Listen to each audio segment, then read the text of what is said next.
ఈరోజు అనేక మంది కుటుంబాలలో సమాధానం లేని పరిస్థితుల గుండా వెళుతూ ఉన్నారు. మొన్నటి దినమున ఒక తల్లి ప్రార్థన సహాయం కోరింది. తన కుమారుడు కోర్టు విషయంలో బెయిల్ ఇవ్వట్లేదయ్యా, నా కుమారుని కొరకు ప్రార్థన చేయయ్యా, బెయిల్ కొరకపోతే మేము ఇవ్వమంటున్నారు, దయచేసి నా కుమారుడికి ఎలాగైనా బెయిల్ కావాలయ్యా అని ప్రార్థన చేయన్నప్పుడు దేవుని మహాకృపను బట్టి ఆ కుమారుని కొరకు కన్నీటితో ప్రార్థన చేయడం జరిగింది. ప్రార్థన ఆలకించిన దేవుడు తన కుమారునికి బెయిల్ ఇవ్వడం జరిగింది.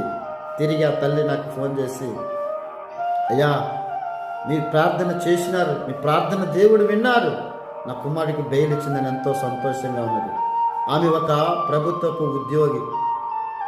చూడండి, ఆమె గవర్నమెంట్ ఎంప్లాయ్, కానీ ఆమె జీవితంలో పాపం సమాధానం లేని పరిస్థితుల్లో ఉన్నారు. ఈరోజు అనేక మంది తండ్రులు ఇదిగోండి, తల్లి ఎలాగైతే సమాధానం లేకుండా హృదయంలో కన్నీటితో వేదనతో బాధతో ఉన్నారు, ఈరోజు అనేక మంది తల్లిదండ్రులు ఆ విధంగానే ఉంటూ ఉన్నారు. అందుకనే ఒక అద్భుతమైన మాట నేను మీకు చెప్పి మనం ధైర్యపరచాలి. ఎందుకంటే దేవుని మాట మనల్ని బలపరిచిద్ది. మన యొక్క బాధలలో మనకి నెమ్మదిని కలుగజేసేది దేవుని మాట. మనిషిని రొట్టె వలన మాత్రము కాదు, కానీ దేవుని నోటి నుండి వచ్చే ప్రతి మాట వలన బ్రతుకుతాడు, జీవిస్తాడని వాక్యం సెలవిస్తుంది.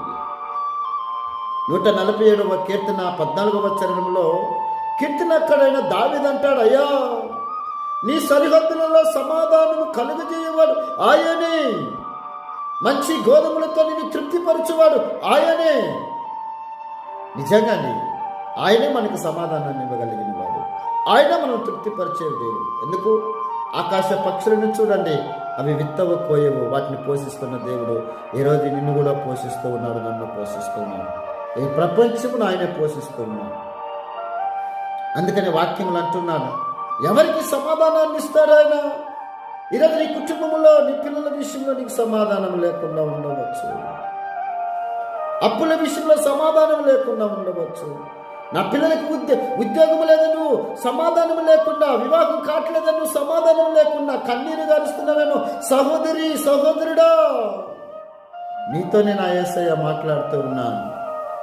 ఒక స్త్రీ అదే విధముగా 12 సంవత్సరములతో రక్త స్రావ రోగముతో బాధపడుతూ యేసయ్య దగ్గరికి వచ్చింది. యేసయ్య గురించి విన్నది, ఆయన వస్త్రపు చెంగును ముట్టుకున్నది.